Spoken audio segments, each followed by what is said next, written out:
Hai, kita ketemu lagi di sini. Kali ini kita membicarakan satu pembicaraan yang penting lah. Apa yang oleh ulama tidak diungkapkan secara terbuka. Ulama di sini kategorinya longgar, bisa ulama di kelompok masyarakat Islam atau juga di kelompok masyarakat Kristen, pendeta misalnya. Terus juga di ulama di kelompok Katolik misalnya. Di kelompok Islam, setelah saya terlibat kuliah di Universitas Islam itu Sunan Kalijaga Yogyakarta, saya memperoleh pengetahuan yang baru lah bagi saya. Ada banyak ragamnya ulama. Salah satunya adalah ulama pondok. Ulama pondok ini karena dia punya pondok pesantren. Untuk Indonesia pondok pesantrennya besar-besar ya. Ada juga memang yang sederhana, yang kecil. Jawa Timur, Jawa Tengah, Jawa Barat itu pondok pesantrennya banyak sekali. Ada juga ulama mimbar. Ulama mimbar ini tidak punya umat. Jadi dia keulamaannya karena dia berpindah memberikan tausiah dari mimbar di satu masjid dengan mimbar masjid yang lain, seperti itu. Nah, ada juga ulama televisi. Jadi ulama televisi ini kan ya namanya televisi kan, industri ini rating. Ya, kalau sudah bicara rating, saya tidak perlu jelasin lah. Ini rating ya. Jadi ulama televisi yang ulama itu di aras televisi. Ada juga ulama yang ulama jalanan. Umatnya adalah umat yang ada di jalanan. Semakin sangar, semakin giras itu. Ya itu semakin wah itu. Ada juga ulama medsos. Ulama medsos ini kan bukan ya ada yang di YouTube mengandalkan suaranya, gimmicknya, tapi ada juga yang mengandalkan jarinya. Jadi ulama tweet sebetulnya ya, ulama tweet, ulama jari menurut saya. Kelompok-kelompok ini kan behind the scene ya, hanya dia mengetweet, menstatus satu hal, impactnya luas itu. Kadang dinamika itu kan gara-gara seperti itu. Ada juga ulama mualaf. Baru kemarin mualaf, lalu mengulama, jadi ngulam lah dia itu di mana-mana, yang entah bagaimanalah prosesnya. Ini memang sangat meresahkan, bukan hanya kelompok-kelompok yang lain yang menjadi objek dari tausiahnya itu, tapi di teman-teman yang kelompok Islam juga sebetulnya sangat gelisah dengan ulama-ulama dadaan seperti ini ya.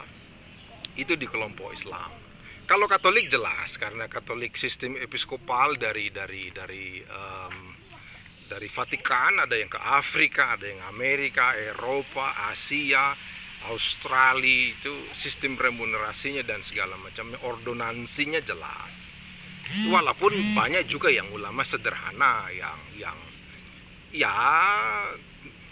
sederhana lah, hanya punya sendal jepit, hanya punya kehidupan sederhana, bahkan hidup asketisme dari mereka ini seringkali menjadi sesuatu yang wah di mata orang.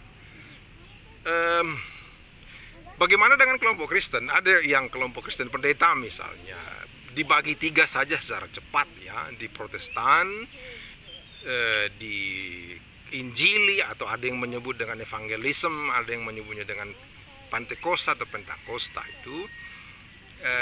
Lalu ada karismatis, yang gelombang Kristen yang gerakan agama Kristen yang baru ya.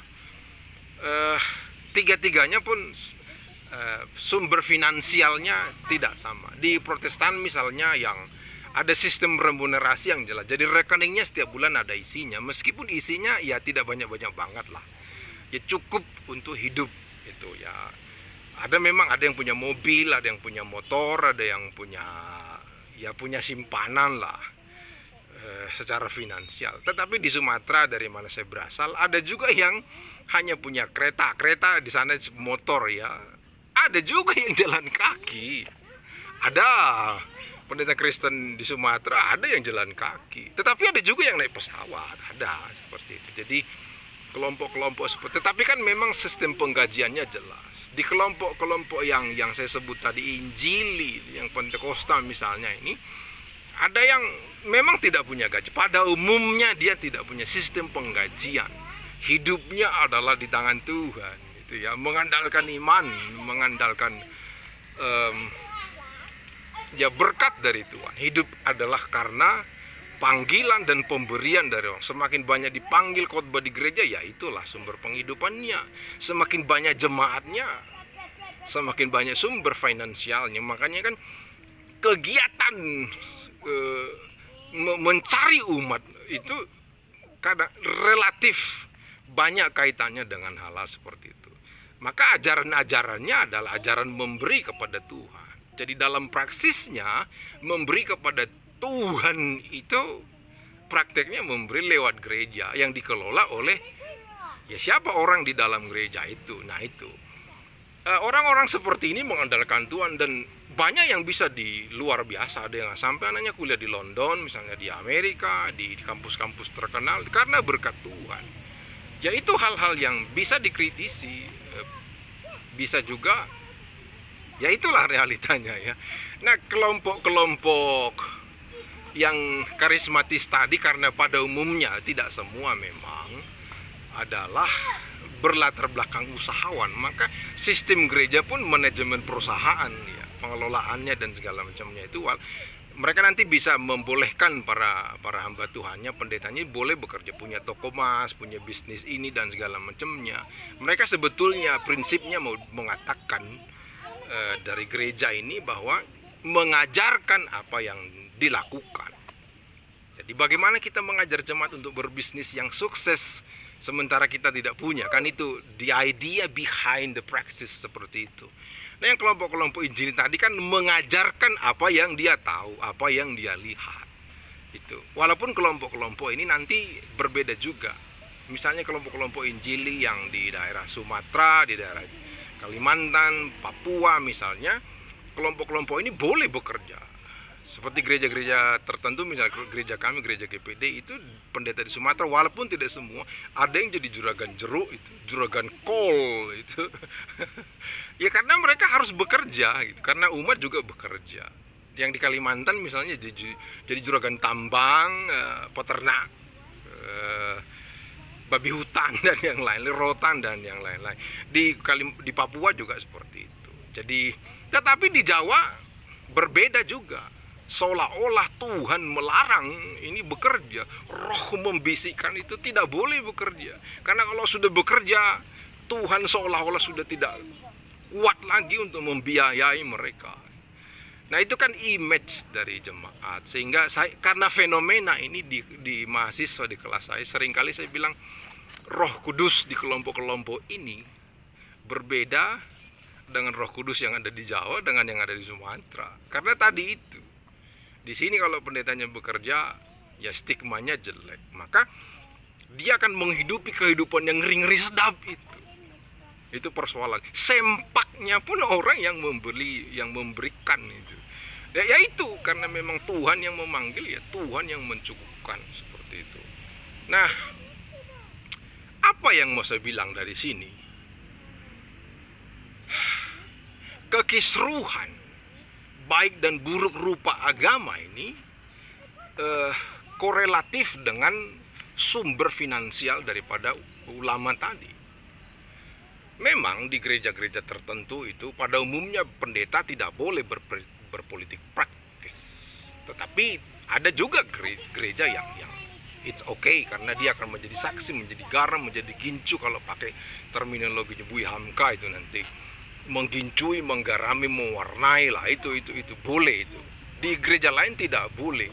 Tetapi yang tidak boleh ini pun ada juga yang bermain di balik layar yang sifatnya memobilisasi, yang sifatnya adalah direktif mengarahkan orang untuk terlibat dalam hal-hal politis itu. Jadi kisruhnya keagamaan di Indonesia, baik institusi dan orang-orangnya, karena sumber pendapatan tadi.